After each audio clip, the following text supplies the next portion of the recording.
My name is Margo Cronin. I'm a solutions architect. I work for Amazon Web Services. And I'm here today to talk to you about DevSecOps. My personal opinion, I'm not particularly crazy about the term DevSecOps. It's like, the last kid getting on the bus and all the seats are taken and Sec is told to sit there between Dev and Ops to squeeze in. And that's definitely not the case. Security is not an afterthought for any of us, especially now with data regulation getting so much tighter with the likes of GDPR, etc. I mentioned I work for Amazon Web Services. Maybe something you don't know about Amazon Web Services is the rate at which we release services and features, and the rate at which it's increased exponentially over the last couple of years. So if you look at 2010, we released 61 major new features and services, as opposed to last year, where it was 1,430. But security is really job zero. It's the first job we do at Amazon. Aside from our own internal security regulations, we're regulated very heavily outside by SOC 123, ISO, FedRAMP, C5, GDPR, FIPS, and many other security regulations. So how do we retain this pace of innovation, but yet have all these features meet these security requirements? Likewise, if you look at Amazon.com, these are the metrics for the deployments on Amazon.com. Roughly every 10 seconds, there's a deployment on Amazon.com, up to as much as 30,000 hosts. That means there have been hundreds of thousands of deployments since I've started talking to you. So how do they retain that pace of innovation, but also retain the security practices that they have? Because can you imagine if there was a security incident on Amazon.com? So I began my session, I said I wasn't crazy about the term DevSecOps. There are other terms out there. Other terminology we use is something like rugged IT. You sometimes hear that as well.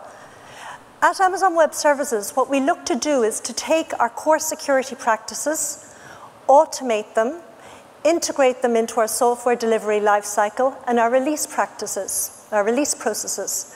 But what we specifically look to do is to do that at scale. Because when you deploy a service on Amazon Web Services, be it you as a customer or us as the vendor releasing a new feature or service, this is across 18 regions across the world, across 55 availability zones. So it needs to be security automation at cloud scale. So for us, a fundamental principle of DevOps and to retain our pace of innovation is automation. Now, we like humans. We do like people. But people make mistakes. Okay? So if you think about, if you're an engineer and you're experiencing an incident in production, you're on a Slack channel, there are 40 people there, they're not really contributing much. You're on hour 5 of a severity 1 call, cup of coffee, number 11. You've got a C-level guy ringing you saying, fix it, just fix it. If you're going to make a change in production under those circumstances, the likelihood is you could make an error.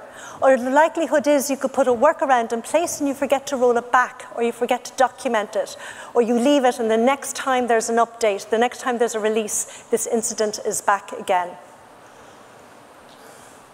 Also, as humans, we're very fond of bending rules. I think this is actually one of our favorite things to do. For me, what is interesting about rule bending is we often do it from a place of goodness, right? So I know, when we work on projects and you've been working on something and you're looking to release something, maybe it's a new application, a new app, your C-level guy, he's really anxious to start tweeting about it, to tell shareholders about it. Friday afternoon, you're ready to go to the pub, the beers are bought. You're just going to skip a couple of steps, yeah? You're just going to push it out there and you'll come in on Saturday and you'll document the change or you'll update it later on. So you're bending rules, and this can compromise your production landscape. And people can act with malice, okay? So attacks on our production landscape, automated DDoS attacks, bots that are pulling down keys from GitHub. Yes, this is automated, but invariably there's a human somewhere behind that, okay? So people act with malice. And machines don't. Yet, at any rate. So, today I want to talk to you about 4 steps to implement security automation in your organization at scale. They're not exhaustive, there are other steps out there, but I think they're a good place to start. The first is to establish your level of trust in your cloud service provider, in your tools, and in your vendors. It sounds kind of obvious. As I mentioned, I'm a solutions architect. I live in Switzerland, actually, and I work predominantly with FinServ clients. So I work with banks. Now, their level of trust is typically here. They have their own security departments, their own security policies, security teams, security tooling, very established security practices. In Switzerland, where I live, we're highly regulated how banks deal with client identifying data. So it's very understandable that their level of trust is down at that scale. Sometimes when I deal with fintech and with startups in the fintech industry, their level of trust will be up at this end. They'll use pretty much every service and feature that comes from the cloud service provider. And then sometimes we have customers and they're somewhere in the middle. So when you're using cloud, it doesn't matter where you are on the trust scale. Okay, you can create your permutation to meet your trust needs. So let's look at it from the perspective of encrypting data. My customers that are highly regulated and therefore have low trust, they might say to me, we're going to use our keys, we have to do encryption, we have to use our hardware security module. Maybe they don't have a hardware security module on premise, or they don't have a good way to store the keys, so we move them a bit up the trust scale and we ask them to use our key management service. Or alternatively, if it's a fintech startup, it might be something where they use our keys, we do the rotation, they use our hardware security module. So it doesn't matter where you are in the scale, you can choose the permutation that meets your needs. It does impact your security automation, however, which we'll see in a minute. Let's look at another example using the trust scale. Let's say you want to deploy something like Kubernetes. If you're down at the 0 level of trust, you'll possibly look at doing everything yourself, okay? So you'll deploy the master nodes, you'll manage distributed consensus, you'll manage scaling, you'll manage the encryption of the etcd, you'll manage the pods. You're doing everything yourself.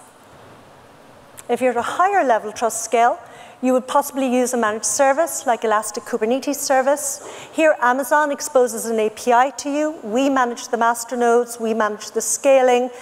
We manage the distributed consensus. Your worker pod, the pods register with an API endpoint, which is your master. AWS manages auth-n, and that way then you don't have to worry about a certificate authority or self-signed certificates or certificate rotation. So in this scenario, ORBAC is enabled by default, Kubernetes role-based access control. In the previous scenario, where you're managing it natively, you're managing ORBAC. And this is where we're going to talk about security automation, because where you are on the trust scale impacts how much you have to automate and how much you have to plan to automate. So if security is job 0 for you, if it's your top priority, you must plan more effort in security automation down at the left-hand side of the scale rather than up at the right-hand side of the scale. If you look at a security incident like Tesla experienced at the beginning of the year, their Kubernetes control plane was compromised, so ORBAC was off by default. This hadn't been enabled. These are the kind of stories you need to look to automate and the kind of stories you need to plan to automate. It doesn't matter where you are on the trust scale. You can configure the tools to meet your needs, but plan your security automation. So talking about planning, this brings us to security by design. For me, the introduction of GDPR earlier this year was quite interesting, as well as introducing the data breach notification, the need for data portability and the right to be forgotten. They also introduced this idea of privacy by design, which is where you demonstrate that you're implementing GDPR through your projects and programs, no matter whether you're using Scrum or Waterfall, no matter what practices you're using, DevOps or site reliability engineering, that you're following GDPR policies all through your project lifecycle. And this philosophy is actually a really good philosophy to adopt for DevSecOps. I mean, interestingly, it kind of nearly implies if you want to be GDPR compliant, you have to do DevSecOps. But security by design means introducing security fully through your software design lifecycle. At Amazon, we famously have leadership principles. Okay, they govern how we make decisions. There are 14 of them. They govern how we make decisions. They govern how we hire. They govern how we as employees are reviewed. One of the leadership principles is ownership. This is a very good leadership principle, I think, for DevSecOps. In the same way that DevOps has broken down the silos between development and operations, and you're no longer throwing units of code over to the ops guys, it's now everybody's responsibility. Now everybody in the team is a security practitioner. Security is no longer the job of a team down the corridor or of a team in another building. Security is everybody's job on the team. Because security is everybody's job on the team, you can now look at pushing your security stories through the same pipeline as you push your application stories through. So the security jobs you need to harden your production landscape can all be described as epics and reduced to functional stories now really easily. In the past, if you were to take something like infrastructure security and you were to say, okay, the functional story here is we want to deploy web application firewalls, this is something that might have taken security teams a long time to do. They would have had to evaluate vendors, send out RFPs and RFIs, find partners or maybe resources internally to implement and build POCs to test the web application firewall. Now, with the cloud, you can just deploy a web application firewall within seconds, and within your sprint, test the web application firewall and test your acceptance criteria for the web application firewall. And that's the case with all these security epics. They can be reduced down to functional stories to harden your production landscape. So, for security by design, every member of your team is now a security practitioner. Okay, it's everybody's job, security ownership. Decompose security epics down to security functional stories, and create security acceptance criteria. So for your application stories, you should have security criteria. If you have an app and the story is the user creates a login, security acceptance criteria should be how are these user details deleted. If you're deploying a piece of infrastructure like a web application firewall, the acceptance criteria might be testing the access control list criteria of the web application firewall. And then finally, you should be using the same continuous integration and continuous delivery pipeline to push these stories through, to push your security infrastructure through as your application. And if you're not, the question is, why not? Which brings us to step 3. What are you securing? So, you should look at your continuous integration and continuous delivery pipeline as a shared responsibility model. You should look at the security of the pipeline and the security in the pipeline. How are you controlling access to the pipeline? Do your users that push units of code through your pipeline, are they assigned to groups and assigned a role during which they can do this activity? If an event occurs in your pipeline, is your user assigned a token for a particular period of time and you can identify who did what and when? Do you use multi-factor authentication to access the pipeline? And likewise, you should look at the security in the pipeline itself. So if you're in the cloud, you're possibly doing something like this. You have developers, and they're writing smaller units of code now. And this is great, because you've reduced your blast radius, and it's easier to find issues. However, it means you're doing many more pushes, which increases the need for security automation. You're probably using some sort of version control system, maybe GitHub or Bitbucket, and you're pushing up to a CI server where we're orchestrating our builds, we're bundling together our code, we're finding our dependencies, we're pushing up to an artifact repository. And now because we're in the cloud, there's a lot we can do here. We can include AMIs, server images, configuration management packages, deployment mechanisms, and do infrastructure as code. We can spin out our environments, deploy our infrastructure, deploy the application, test, and repeat. But across this pipeline, there are many points where you can introduce security.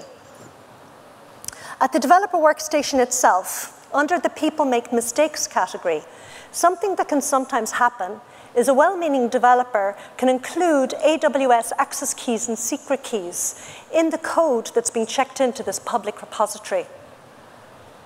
So when this happens, you're essentially putting the keys of your production, of your landscape, your cloud landscape, out there to the public.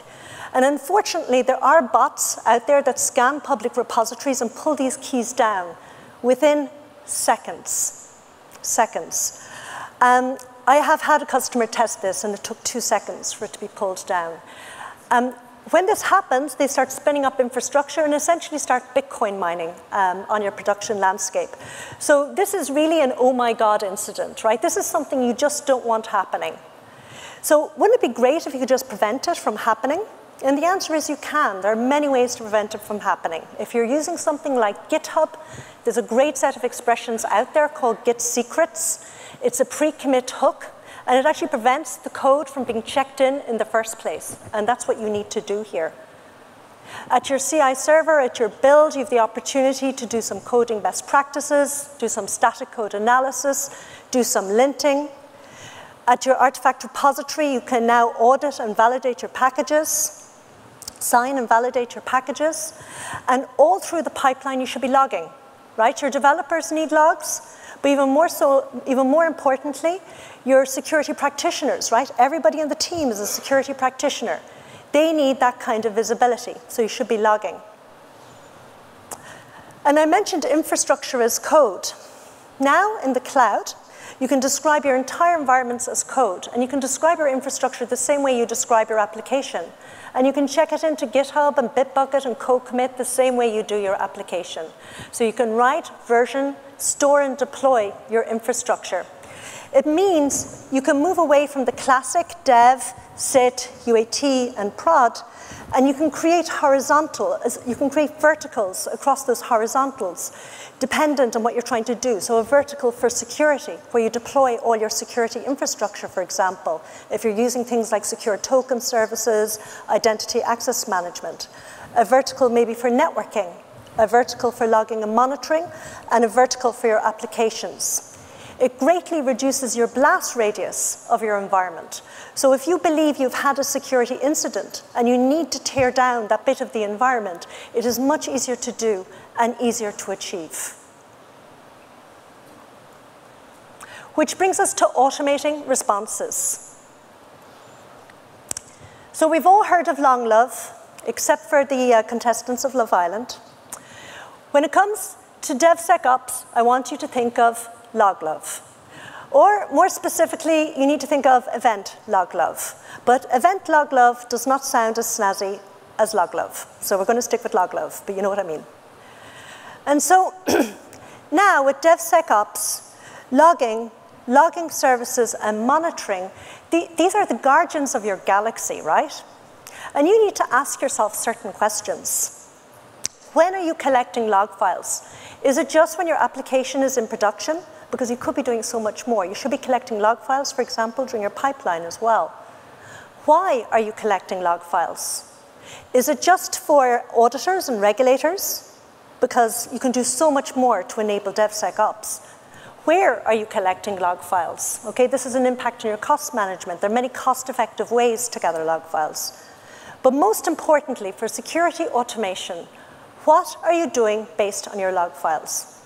So I remember developing and working on applications on premise. And one of the things I remember is as we went up the stages, you typically reduced the amount of log files you were gathering because you were somewhat restrained regarding capacity in production. And I also remember with log files that we used to have like this kind of marking, like E for error, I for information, W for warning, and F for fatal.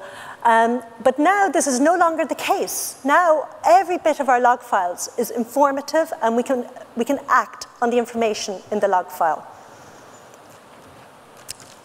So let's say you have an application running in production. Maybe as part of this application, you have a user accessing a file in a bucket that's encrypted.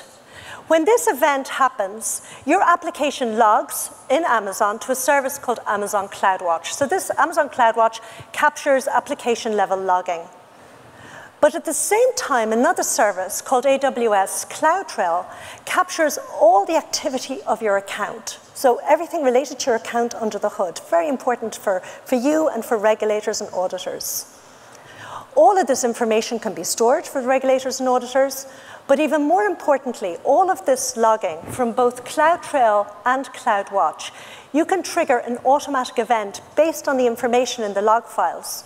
So let's say, as I said, somebody has accessed a file and it's resulted in something being decrypted, a key being decrypted under the hood. You can create an event-driven function, so serverless, and notify your security team. Somebody has called decrypt. Maybe you want to send a notification to tools on premise. Or maybe based on what the user has done, you want to perform an application-level API. Now, CloudTrail, it's a little bit like the security cameras of a bank, right? So if you think back to the old banking movies, the heist movies, and somebody is breaking into the bank, what's the first thing they do? They disable the security cameras. So if your account is being attacked, being violated, one of the first things somebody will do is disable services like these. Wouldn't you want to know about this? A really nice feature is to have these services send a notification, hey, I've been switched off, and notify your security teams. This gives your security team the opportunity to see, is this overuse of privileges, or is there actually something happening? Is there somebody attacking our account and we need to ring-fence web servers? Another example of using logging services to prevent, as well as just log, is in the case of malicious IP addresses. So there are no lists of malicious IP addresses out there. Your security teams might be using third-party services to provide this information to your organization. They can update this information in an S3 bucket. Once this information is in the S3 bucket, Amazon CloudWatch can trigger an automatic event, an event-driven function, to update your web application firewall automatically. So when the malicious IP address tries to access your web application, tries to access your web servers, it's blocked immediately by the web application firewall. Again, your logging service doing something automatic to protect your environment. And how do we do logging at Amazon? I mean, can you imagine the petabytes of data and logs that we have at Amazon Web Services?